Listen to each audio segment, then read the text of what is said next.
Hey everybody, it's Emily from Life Sew Savory, and today I'm going to be sewing a dress for my daughter that is super cute and hopefully a project that you can make for someone that you know or one of your kids. So I just want to say right away that this is probably my last live show before the holidays, as I have something scheduled next week and then the kids are off and then, you know, all the things. So this will be my last show until January.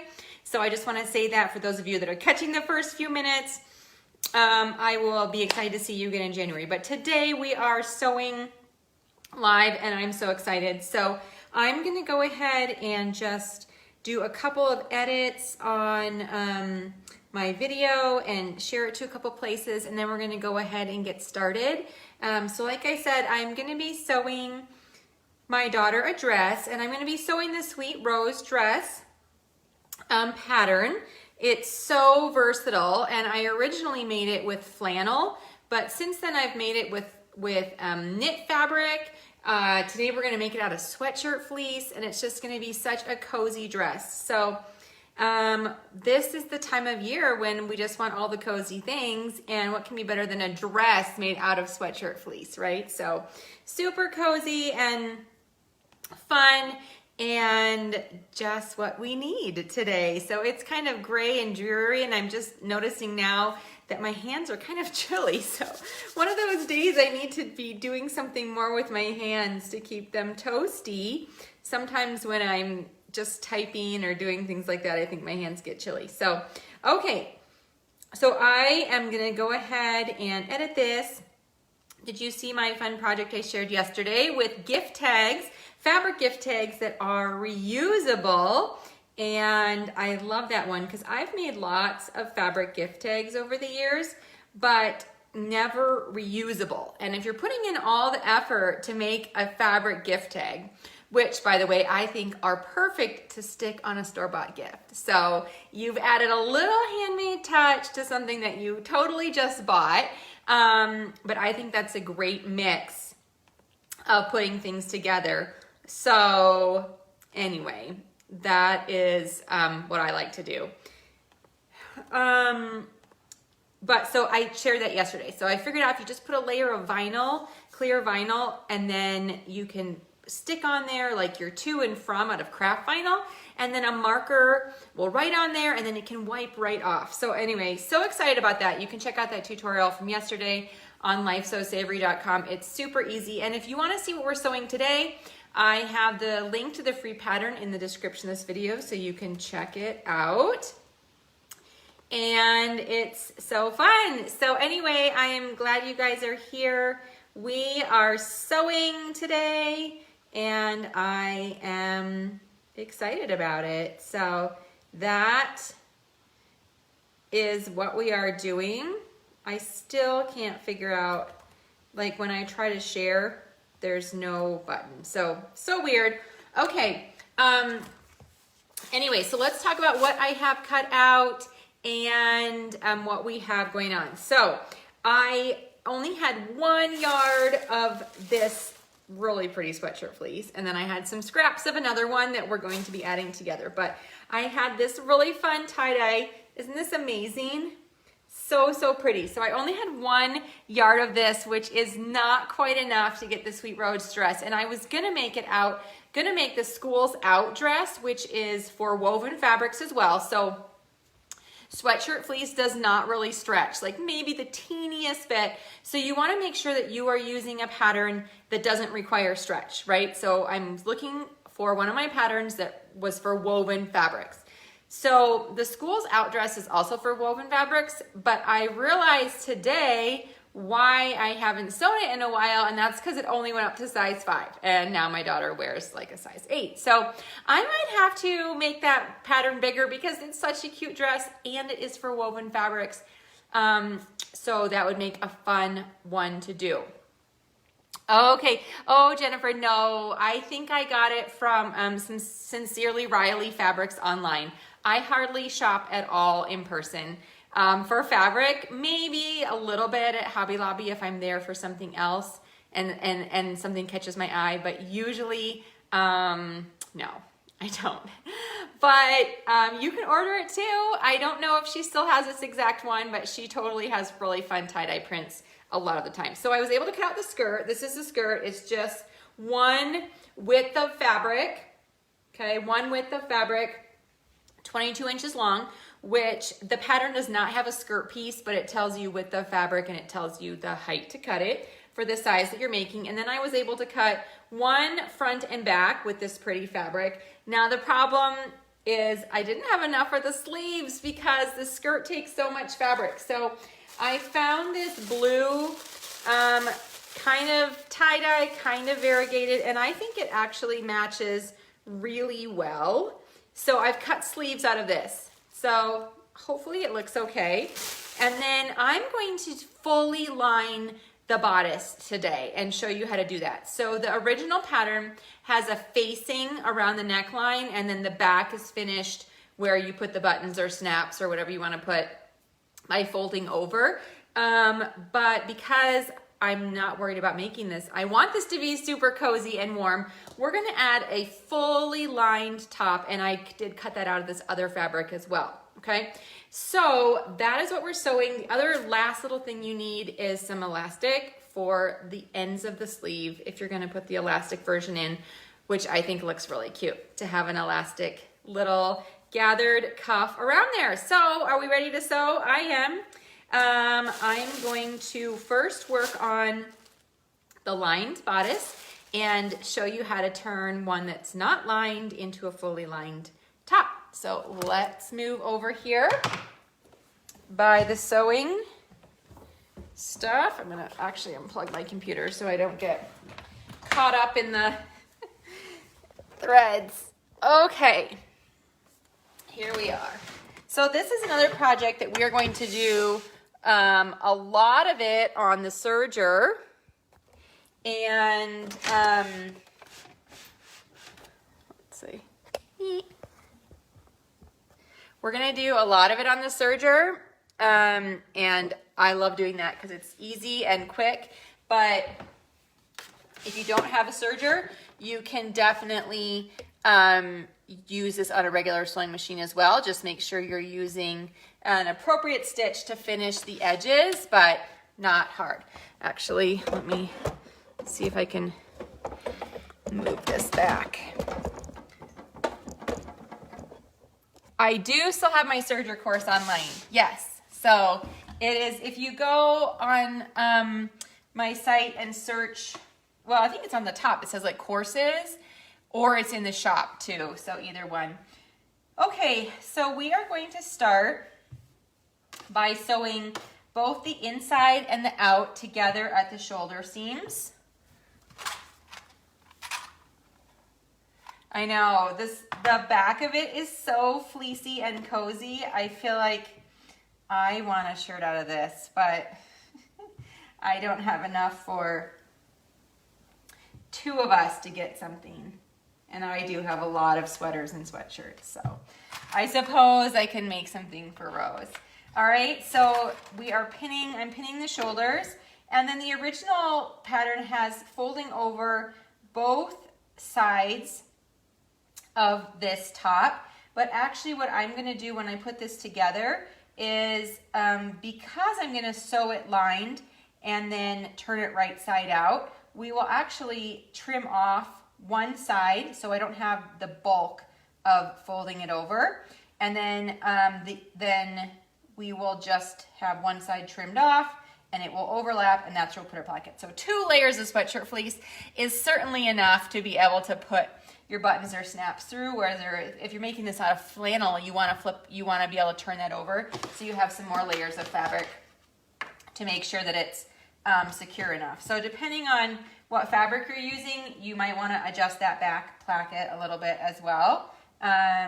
But so for the liner, which is this blue, I'm also going to pin or clip here the shoulders.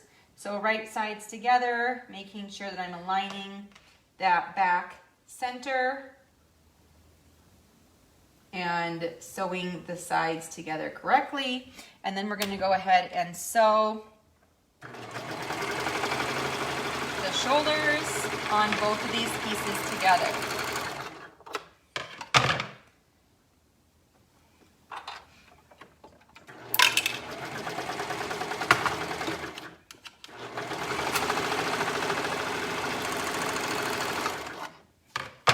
Okay, so shoulders on one side, and we're going to do the same on the other.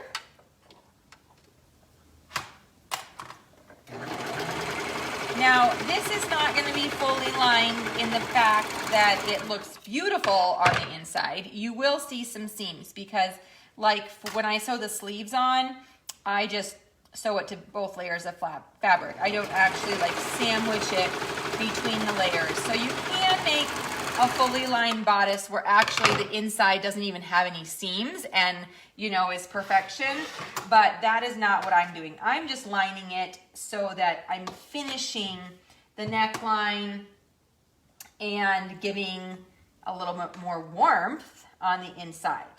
Okay, so we are going to sew then the back placket and then around the neckline. So the thing I like to do first to make sure it's getting all lined up nicely is to line up the shoulder seams. This darker blue or the solid blue fleece is a little bit stretchier. So because I have a little bit two different kinds of fabrics here, I'm going to just make sure that I'm lining it up with plenty of clips as we go. So like I said, I'm going to trim off about 1 inch on one side of the back because I don't want to fold over and have 4 layers. It's pretty thick. So we're just going to adjust our placket and have an overlap and not a fold over. And we can do this differently because of the way that we are sewing this together. We're not doing a facing on the top and then folding over the side to finish that edge. We're actually enclosing it with a liner. So this is just a little bit of a variation on the original, but still will look the same really from the outside. Okay, so on what we're going to do now is we're going to sew up the back of the facing around the neck and then down the back of the other side of the facing with these 2 layers of fabric, and they are clipped with the right sides together. And you can sew this on your regular sewing machine. If you use your serger though, I find I don't have to clip the curves, and I really like that aspect because it's such a thin seam when you use the serger. You don't have to clip those curves before you turn it, whereas if you're using your sewing machine and after you sew this curved neckline, you're going to want to make sure you clip that seam allowance so that when you turn it right side out, you don't have weird puckers along your neckline. You can also reverse this top so that the buttons or the snaps are on the front of the dress if you want. And if you're going to want to do that, you're just going to raise the front neckline slightly and put the fold on the back, and then you're going to lower this back neckline that has the placket, lower that slightly. So you can look at the pattern pieces and see how much higher the back is, and then, you know, kind of reverse those, because I know sometimes people like to have the buttons in the front of the dress, which is also a cute feature as well. Okay, so now we can turn this right side out.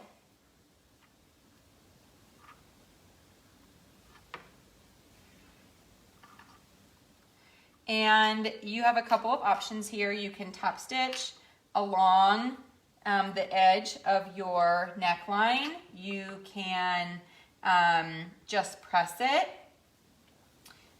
You can just leave it later, but I am actually going to top stitch it right now to just sort of secure the 2 pieces, the 2 layers of fabric together, and then we'll move on to sewing up the side seams. Okay, so you could press this first, but I don't have an iron hot, so I'm not going to. So I'm just going to sort of finger press as I go. I'm going to lengthen the stitch to 3 to give it a nice top stitch look. And then just like we sewed, we are sewing up that back placket. And then we're going to pivot at the corner. and sew around the neckline. So I want to make sure that I'm pulling the lining fabric to the back so that hopefully it's not sticking out to the front. And you can sew really close to the edge. I'm sewing sort of in the middle of that serger seam allowance. So it's not super close to the edge, but definitely is gonna give this neckline a nice finished look.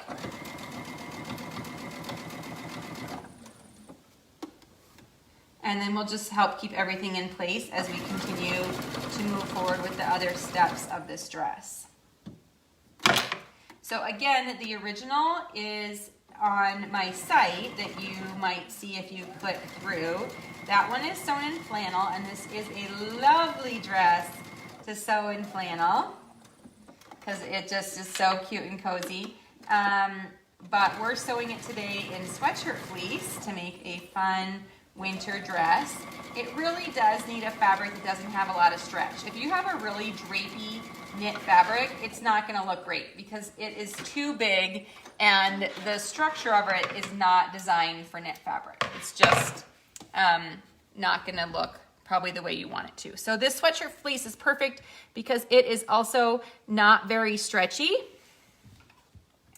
And then on the back, we have the side we left longer, that will be our overlap, and then the side that we trimmed, that will go underneath. Okay, so that will be the back. All right, so the next thing we need to do is sew the side seams, and we can sew those completely enclosed. Get rid of another visible seam, and to do that,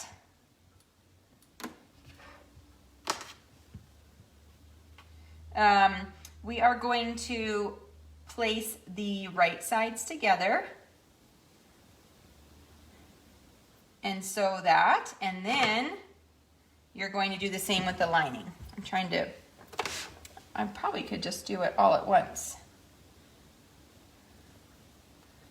Just see here. So you can either sew them separate, like I just said, or, yeah, I guess if we sew them separate, then they'll be fully enclosed and you won't see it. So let's do that. That'll be a little bit nicer look on the side. So with right sides together, I'm sewing the outer fabric, and then what you're going to do, okay, so we have that nice look, and then you're going to actually also with right sides together sew the lining fabric.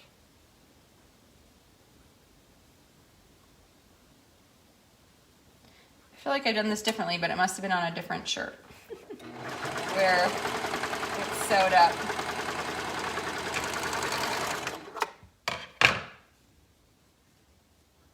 Okay, so now we don't have a seam showing on the inside. That is covered, and on the outside is covered, and then we have the armhole here ready for the sleeve. So we're going to do that one more time. Sew the lining with right sides together and sew the outer with right sides together.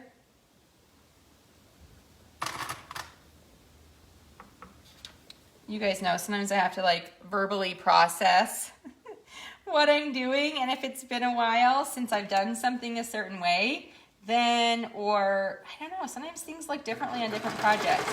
I don't know if you've ever noticed that, but I think, oh, last time I did it didn't look like that, but I just can't always visualize what I know needs to happen. So I have to talk my way through it. And usually it turns out okay, usually. Okay, I know what I'm thinking of. I'm thinking of a fully enclosed bodice that is also has a circle on the front and the back and then isn't open like I just was able to do. So now we have this top, and again, you can sew the sleeve to the right side of the fabric, and then you could like hand stitch the liner, fold it over so that you fully enclose the seam. Okay, I'm not gonna do that. We're just gonna sew the sleeve on. And oh, I guess usually I probably wait to sew the side seams till after I sew the sleeve, but we'll just do it in a circle today.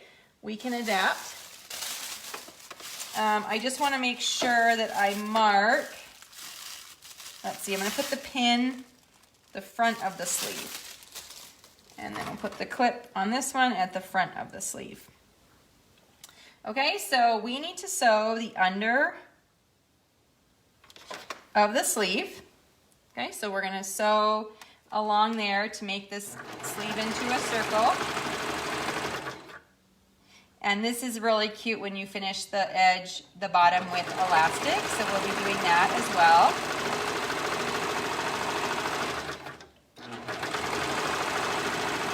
So these sleeves are cut quite full.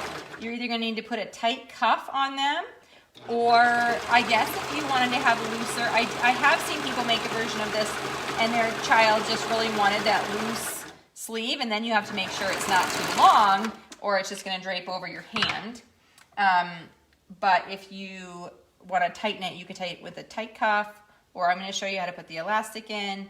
And either I think looks really good. I usually just put the elastic because I don't have a lot of tops that I do finish the wrist with elastic, so I think it's a nice look and something a little bit different. Hopefully the sleeves don't look too weird out of the different fabric, but I laid out my pieces so many different ways, trying to see if I could get it to work with the 1 yard, and it just can't. So it needs more than 1 yard of fabric, which that's okay. That's okay. All right, so with right sides together, we're now going to pin the sleeves into the bodice, and we marked the right side of the fabric, or the front side of the sleeve. So I want to make sure when I'm putting these side seams in together that this clip is then towards the front. So now as I'm going to pin this in, or I'm going to actually clip it in, I will have 3 layers of fabric because of the lined top. So instead of pinning, I'm pinning at the underarm, the sleeve of the seam, and the under sleeve of the top. And I'm going to keep going back and forth, side to side, because this dress does have a little pleat at the top. The sleeve is intentionally cut bigger than the armhole. And then the way that we accommodate that, and if you've sewn this before, you know with the flannel, is you take this extra fabric up here and you create a little pleat at the top, and it is just a cute little detail on the top of the sleeve, and also allows the sleeve to be fuller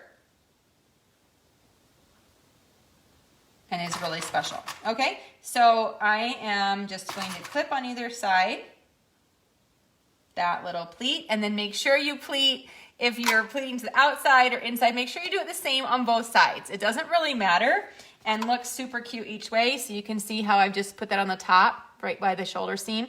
Love it. But yeah, you just have to make sure you do the same on both sides. So however you create that pleat, you want to do it both sides the same.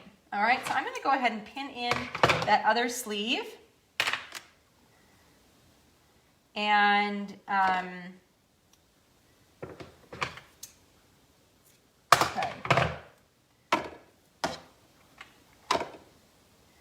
So now we are also starting again at that underarm place on the top, as well as the seam that we just sewed on the sleeve.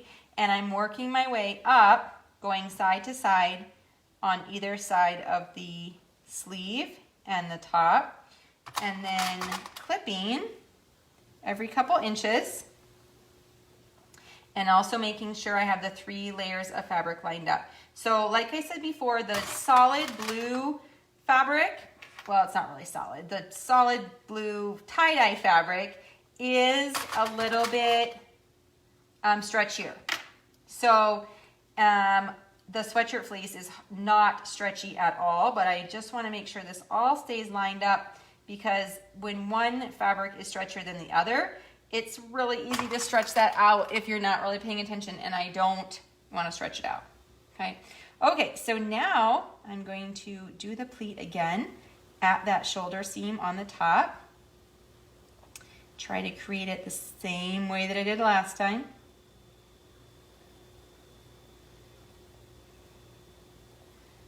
And then put in 2 clips here, and we are going to be ready to sew the sleeve in place.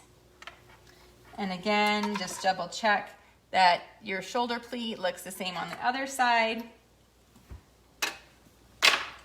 This is going to be so cozy. I want a dress made out of sweatshirt fabric. I've made myself several like tunic sweatshirts, but I don't think I've ever technically made a dress out of it. I wonder if I could mash, yeah, like one of my sweatshirt tops that I know I can use sweatshirt fabric with, and put a skirt on it. I don't know. Could be cozy.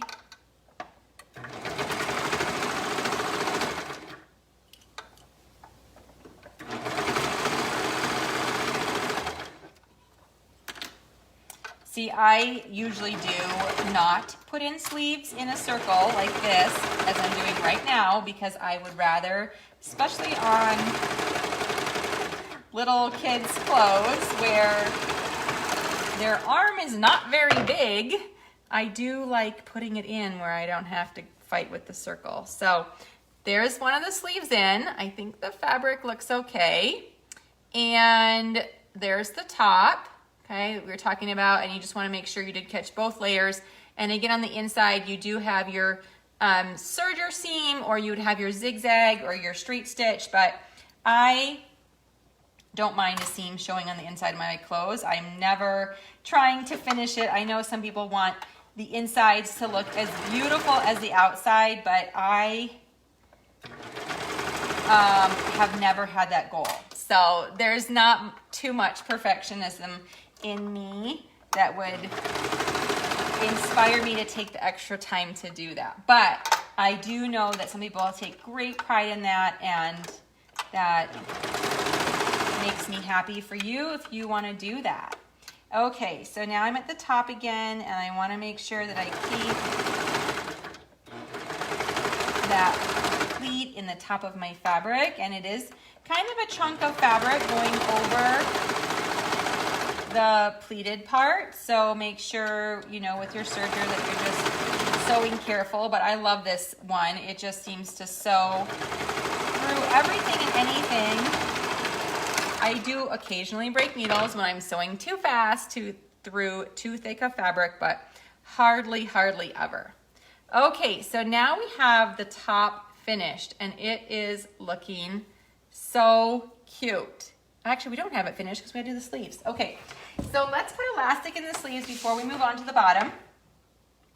What I am going to do is, at this point, pin our back overlap so that we know what we're working with. Okay, so I'm going to overlap at about 1 inch, and I am actually at this moment still undecided if I'm going to go through the hassle of putting buttonholes or if I am going to do snaps. So if you want to weigh in on that, that's my mom. Hey mom, you can't, she can't talk tonight because there's a basketball game and she has to go with Brian. So sorry, tonight we are not available.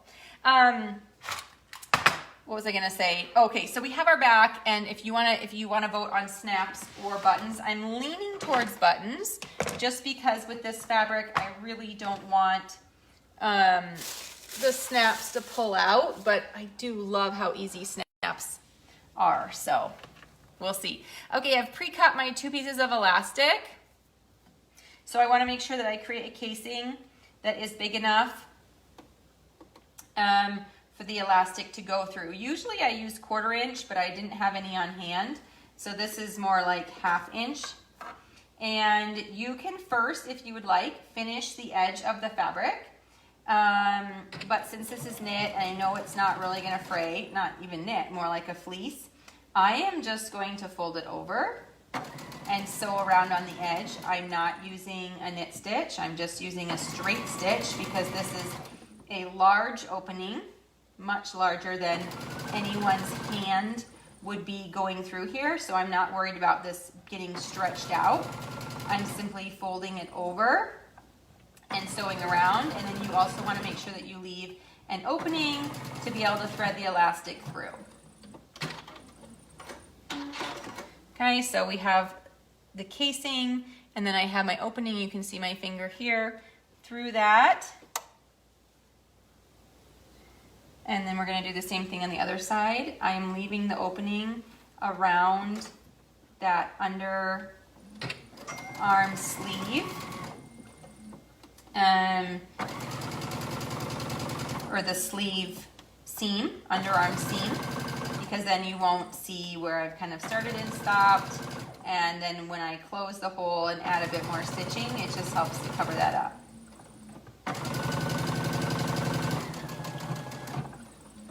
Okay, so now I need to get my elastic threader, and sometimes actually with a small circle like this, it's almost hard to use something this long, just because it's hard for it to go. But I think I did this last time I made this dress, which I just recently used this pattern to make Rose a Christmas dress, and it's just so, so cute.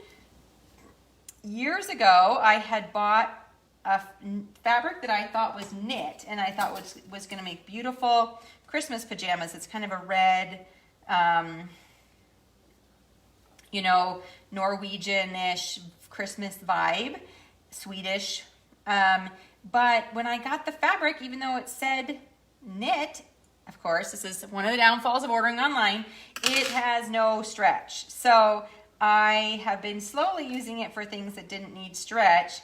And then I just recently made this dress out of it for Rose, and it worked out perfectly because it's a cozy knit feeling fabric, but doesn't have any stretch. So it's just one of those bizarre things. And probably if I'd read the description more carefully, I'd seen that, you know, it said only a 10% stretch or whatever. So, okay, so now I am sewing, let's change to a zigzag. Sewing the elastic together into a circle.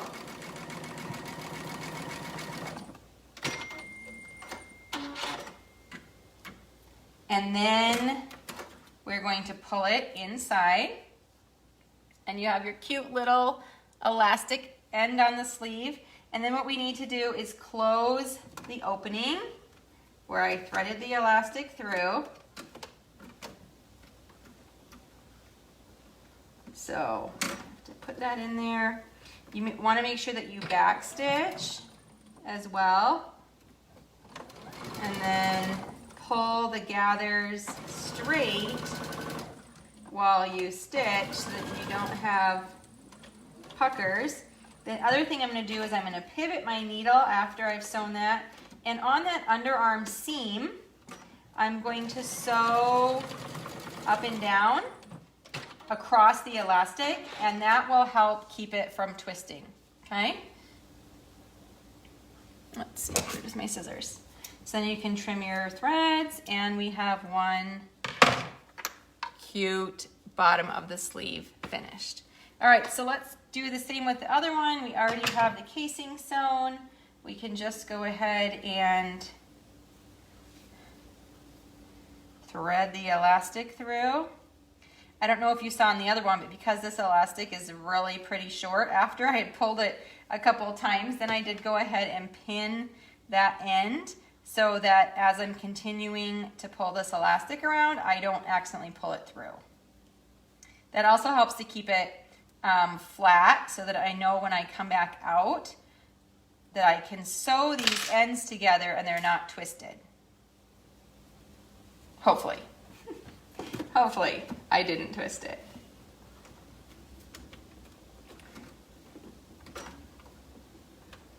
Okay, back to the zigzag.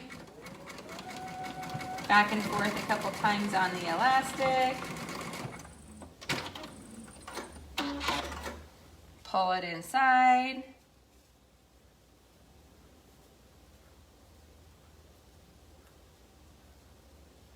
And then back to the straight stitch and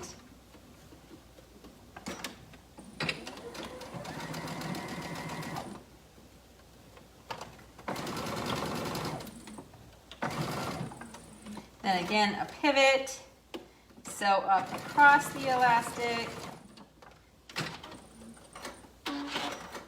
It could still twist because I am only sewing it in one spot, but I feel like when I sew it down at least in one place, then it's just less likely to get multiple twists in there, and one little twist is certainly easier to pull out than if it gets a lot of twists. Okay, so here's the top.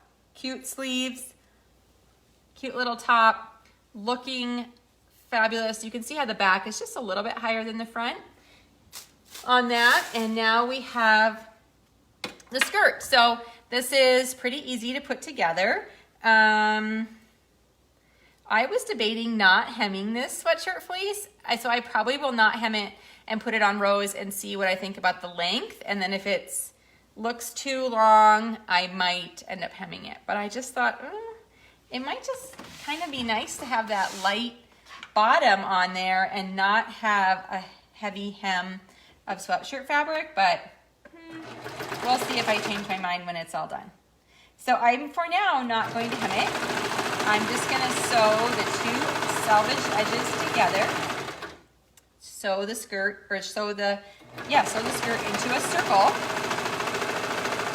If you want a really full skirt, you can use 2 widths of fabric, and it is lovely, but this is quite heavy with the sweatshirt fleece, so I don't want that. And because I'm considering not hemming it, I do want to make sure my bottom edge here lines up perfectly.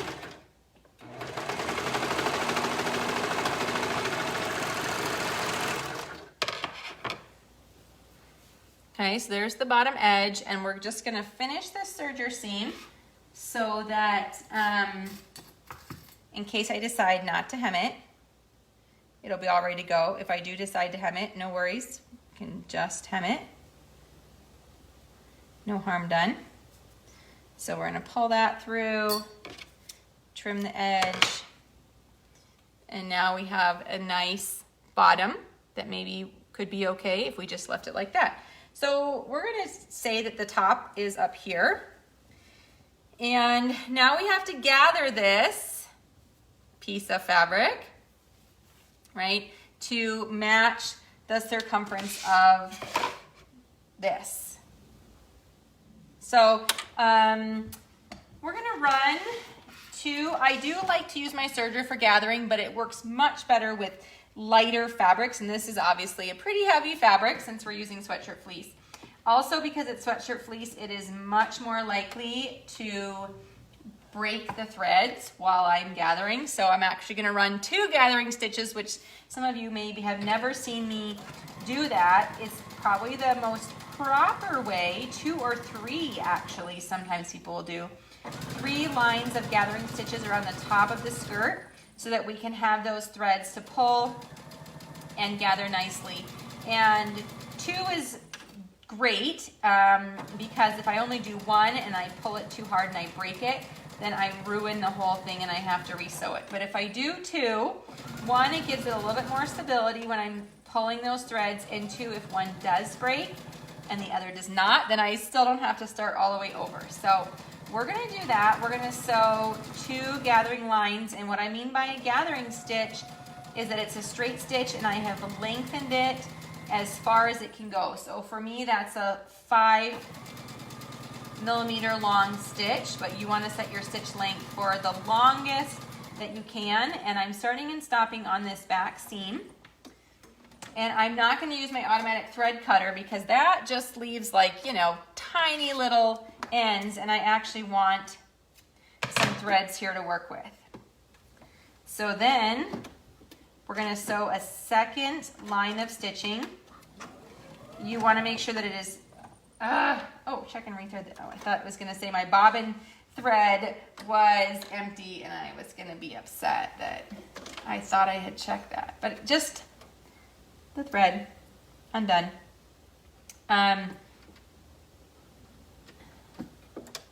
You want to make sure that you do not cross these stitches. That will affect your ability to pull the stitches. So I usually try to use like a place on my sewing foot that I line it up with this first set of stitches, and then hopefully that keeps me driving straight and not going curvy. You want the lines about 1/4 inch to 1/3 inch apart.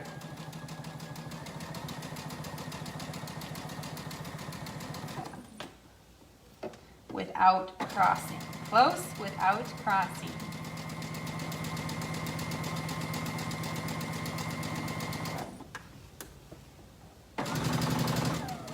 It helps if your first line is straight. When the first line curves, then you gotta make your second line curve a little bit. But you won't see any of these stitches after you're done sewing it to the top. And if you do, then you can just go ahead and rip them out because you won't need it once it's sewn onto the dress. This is just the gathering step and not needed in the finished product.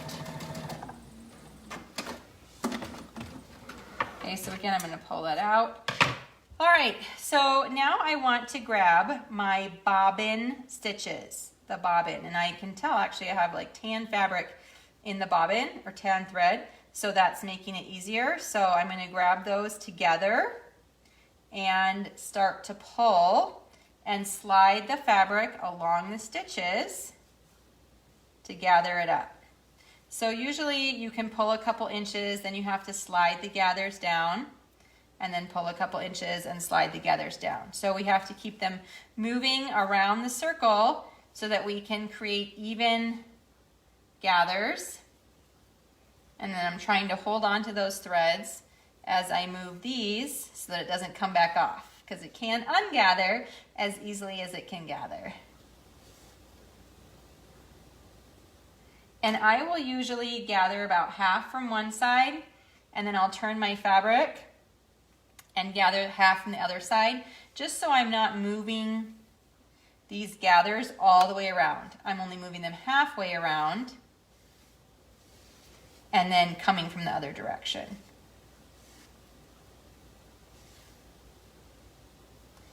And once you think you have it about halfway around gathered, I will actually just go ahead and tie off this side.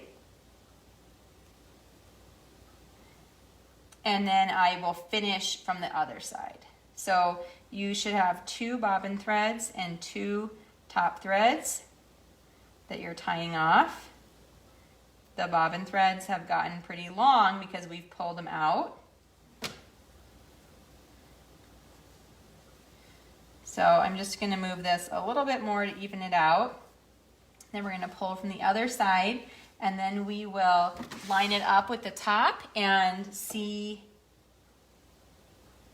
how we're coming with matching the size. Okay, because our goal is that this becomes the same circumference as the bottom of our top. I often only sew 1 line of gathering stitches just because it takes less time, but it is prettier gathers and more even gathers when you sew 2. And just like today, when I sew 2, I'm always glad that I did. I'm never thinking, oh, I should have only sewed 1. I'm always glad I took the extra time. So there's a little confession for you. All right, so let me see. I feel like we're getting kind of close to these matching, and remember I already clipped that overlap. So it looks like we actually have the skirt is a little bit smaller than the top. So that's why I left the one side open, so I can just pull some of those gathers off. That makes it bigger. And then once I get the size correct, then I'm actually going to tie off the other side so I can move the gathers and not worry about them sliding off. So at this point, I'm locking in my size. And now I just have to even it all out. Okay, so I'm going to pull some back to the beginning and then start to just even it out around the skirt. Okay, so we'll just pull some back to that side.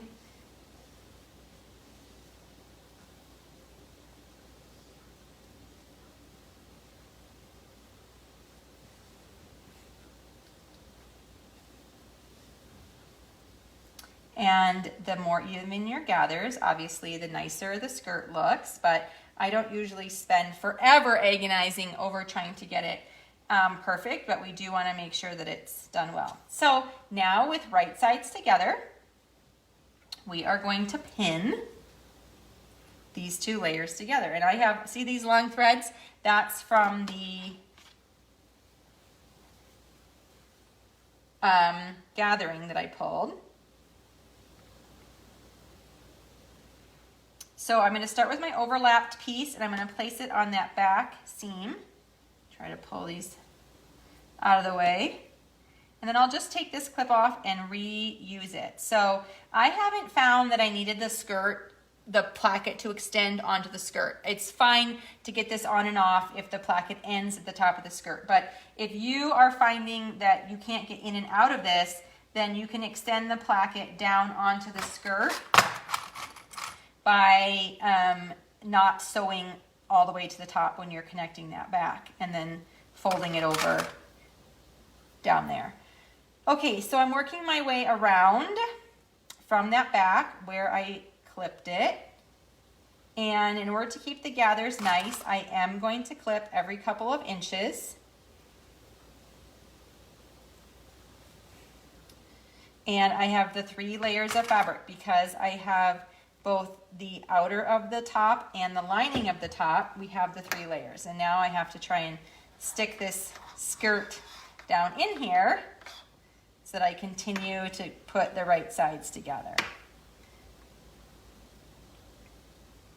If you ever find that you didn't really measure exactly, because I didn't, and these don't match as well as you think they should with sizing, the skirt is way too big, I usually will unclip and then try to ease the difference back into it. And almost always I can ease that in. If not, and if the skirt is too big, it's easy to just put a little,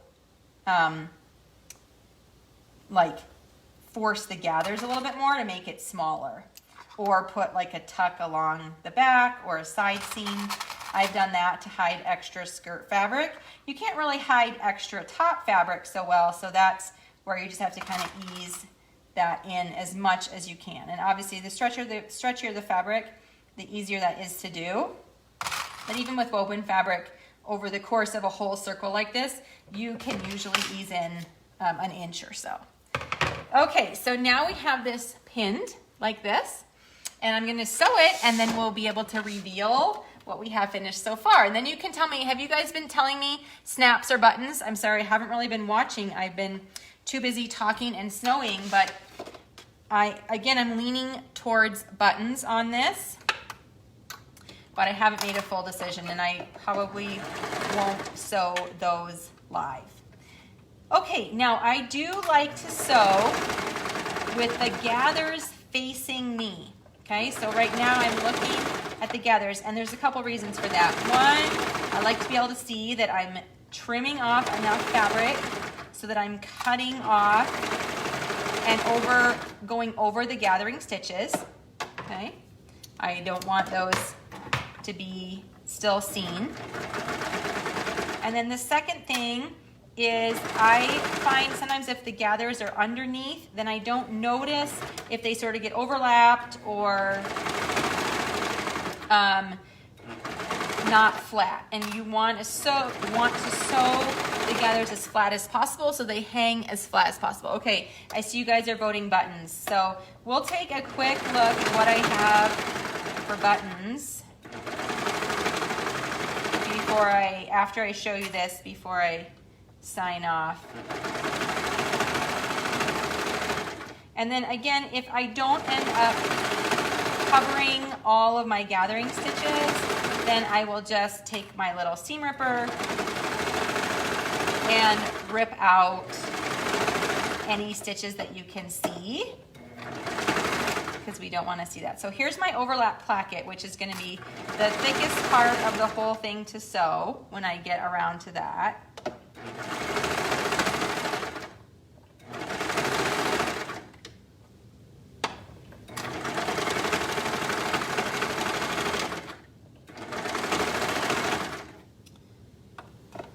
Okay, so we're almost to the overlap, and then we're almost to that placket.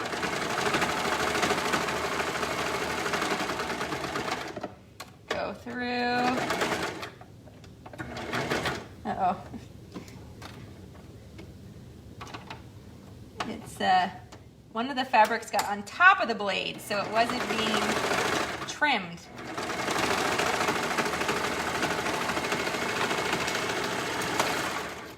Okay, whew.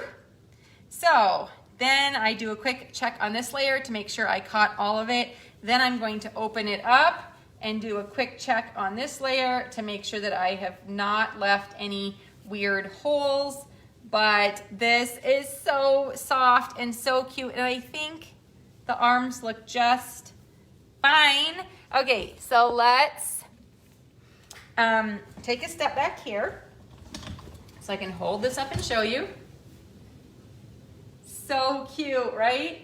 It is just so soft. I totally want to wear this. And then here's the overlap in the back. Okay. When I did this for her Christmas dress, I put like 6 buttons on there, and it was way too many. So I really think I'm gonna do like 1, 2, 3, 4. And you hardly need one down here. I usually just put it because it looks more symmetrical. But doesn't that look so cozy? So cozy. And you guys, I think this dress pattern goes up to like big girl sizes, maybe 12 or 14. So you really can make it for all sizes. It's one of my favorites. Okay, I'm trying to find my button box here. Okay, so let's take a look at what I have for buttons. I have this box of wooden buttons, but they are all brownish, so we're not going to use those. It's kind of a hodgepodge in here. I have not bought buttons for a while. Glitter that apparently I bought and didn't use. What about these? That might work. I have a whole pack of those, and they're actually a pretty good size. Because otherwise, this is a good one, but I don't know if I can find. My button selection's kind of random. Nope, that one's even different. Yeah. Okay, so maybe we'll use this. It's not perfect, but it would be cute on there. And I have a whole package of them. So I think I will add buttons and put these 4 of these buttons on, and we'll have a cute dress. So button boxes. Yes, I remember my mom had a button box, and when her first grandchild was born, not my son, I also maybe could pick out some white buttons. My brother had a daughter, and my mom would, when she was like 18 months, so really little, they would sort the buttons into muffin tins, and she would sit and she'd sort them, and it was so much fun. And then I had my son, and my mom was going to do the same thing, but my son put everything in his mouth, so I said no buttons. We cannot play with buttons in our house. They would be swallowed, and it would not be good. So depends on your kids if you can play with buttons. But there you go. So a super cute dress. She's going to love it. This will look perfect with leggings for winter. It looks cozy. I'm still deciding about the hem. I kind of like just the raw fabric. It's light and flowy and doesn't really add any bulk on the bottom. And the dress overall feels pretty light, even though it's made out of sweatshirt fleece. So pretty excited about that. And I'm excited the way the fabrics went together, even trying to mash that up. So thank you for joining me. I said this at the very beginning, but I want to remind you again, I will probably not be sewing live until after the holidays. So I will see you next year with more fun sewing projects. And I'm so thankful for all your support and for joining me. And I hope you have a wonderful holiday season. Bye.